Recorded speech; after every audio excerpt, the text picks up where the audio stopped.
ये चलाइएगा ज़रा, ये प्रोपेगेंडा जो फौज का चलाते हैं, ये चंद पिछले दिनों का दिखा रहे हैं कि फौज के बारे में प्रोपेगेंडा कैसे चल रहा है। Vice chief of army staff Pakistan फौज में बन गया है। कौन से अकाउंट्स हैं? ये वही अकाउंट्स हैं जो आपको पहले दिखा रहे हैं।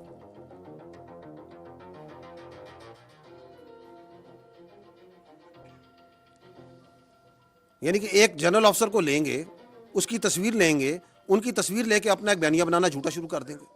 इस पर टिकटॉकें बन रही हैं, फेसबुक हो रहे हैं, वीलॉग किए जा रहे हैं। अब ये सीडीएफ की नोटिफिकेशन के ऊपर तो एक सैलाब था झूठ का और प्रोपेगेंडे का जो इन्होंने शुरू किया हुआ है। ये आजादी इज़हार राय है, दिस इज पॉलिटिकल एसोसिएशन और फ्रीडम ऑफ पॉलिटिक्स है। ये क्या है? ये कौन सी सियासत है? उस नोटिफिकेशन के बारे में बात कर रहा है। अखबार आप उस नोटिफिकेशन के बारे में खबरें छपवा रहे हैं। टीवी के ऊपर आप चीजों को नॉर्मलाइज करने की उस नोटिफिकेशन की बात कर रहे हैं। आपका वजीर दिफा उसके ऊपर स्टेटमेंट दे रहा है। आपका दूसरा वजीर राणा सनाउल्लाह आगे चलें। 13 तारीख से लेकर अब तक बात कर रहा है। वो लीडिंग रोल में आ जाता है। एक नोटिफिकेशन कैसे हुई, कोई ऑफिसर किसी का नोटिफिकेशन नहीं है, किसी के सर पर जूनी दी गई थी, साथ-साथ कॉन्स्टिट्यूशन आगे चलें, तोड़ा गया है। तो ये क्या हुआ? देखते जाइएगा ये कैसे चलाते हैं। आप मोटरसाइकिल नहीं चला, मार्शल साहब वर्दी पहन के पूरी फौज बाइक ले आधा चले। और ये साहब इधर इस्लामाबाद में बैठ के जो सा जो दिल में आ रहा है बोली जा रहे हैं। और अब उसी चीज को इंडियन इन्फ्लुएंसर, इंडियन मीडिया पे कर रहे हैं।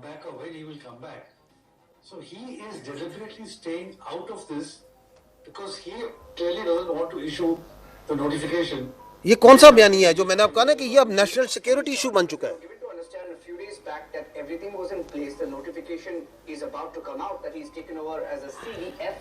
CDF, which is their CDS equivalent, but now we hear it's not formal.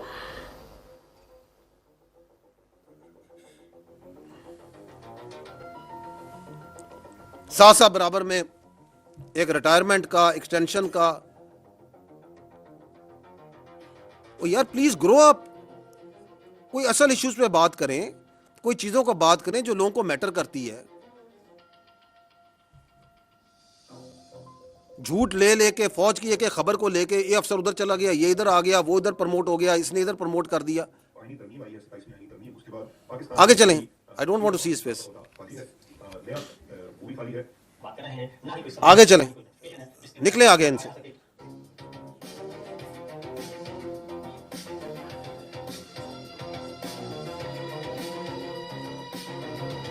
अच्छा जी, ये सीनियर आर्मी अफसर के घर पे हमला हो गया। एक रिटायर्ड अफसर है, उनके घर पे हमला हो गया। पता नहीं कहां से सोचते हैं, कहां से इनके ज़हनों में ये ख्यालात आते हैं। किसी को एडवाइजर बना दिया, किसी को एनएसए बना दिया, उधर बैठे हुए हैं। वहां पे क्या इनका कोई कैबिनेट डिवीजन खोली हुई है, कोई एस्टेब्लिशमेंट डिवीजन खोली हुई है। अब नोटिफिकेशन जारी हो गया, जाली नोटिफिकेशन चला दिया, अपनी मर्जी से नोटिफिकेशन बना दिया, चला दिया।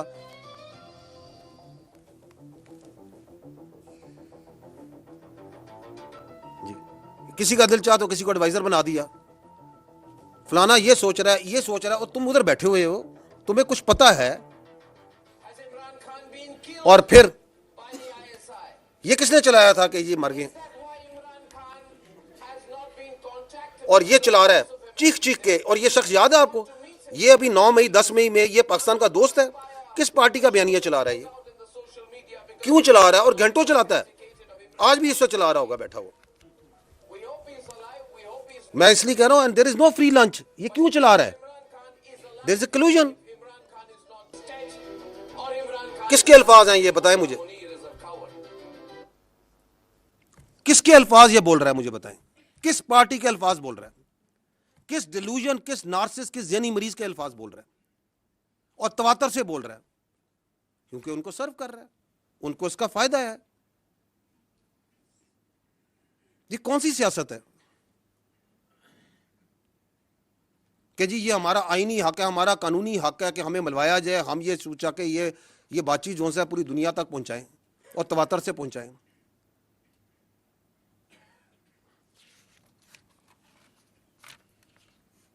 अच्छा जी, अगला एक और इनका बयानिया, एंड वेरी रिसेंट, अभी 3 दिन पहले दोबारा रिपीट किया उन्होंने बड़े ज़ौक़ शौक़ से।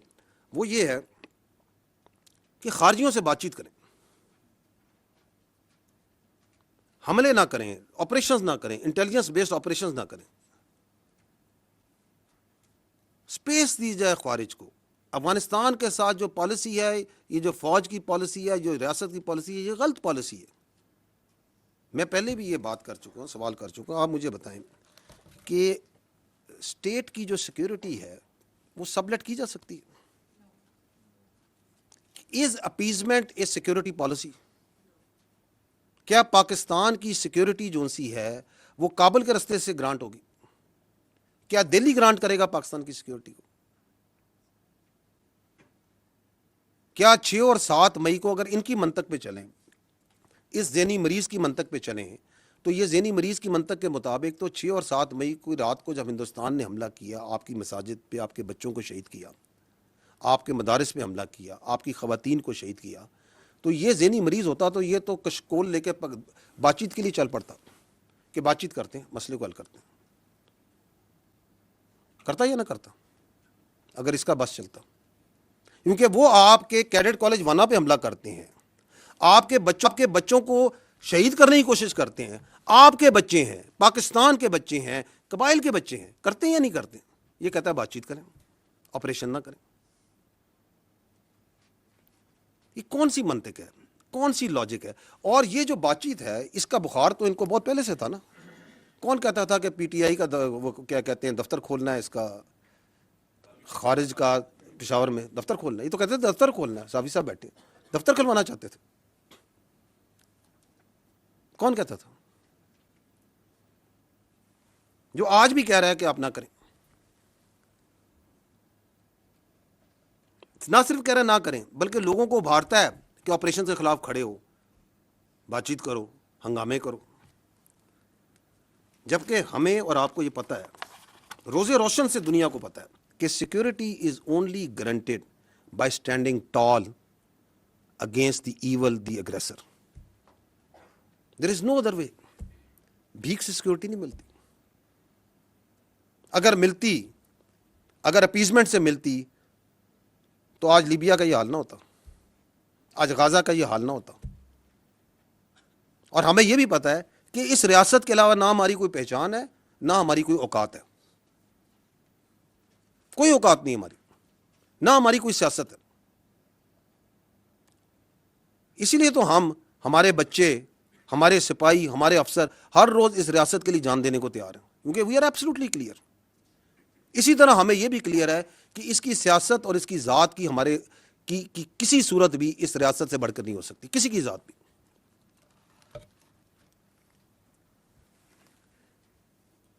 ये क्यों करता है? कभी आपने सोचा क्या इसकी ऑब्सेशन है to providing space to the terrorists and the फितना अल ख्वारिज? अदर देन वो तो मैंने बता दी क्योंकि ज़हनी मर्ज है, उसके अलावा क्या हो सकती है? उसके अलावा there are 2 reasons. One is, जो मैं पहले भी अर्ज कर चुका हूं, वो ये है कि there is a terror crime nexus. वहाँ पे हज़ारों का, करोड़ों का, अरबों का एक क्राइम का एक इलीगल स्पेक्ट्रम है।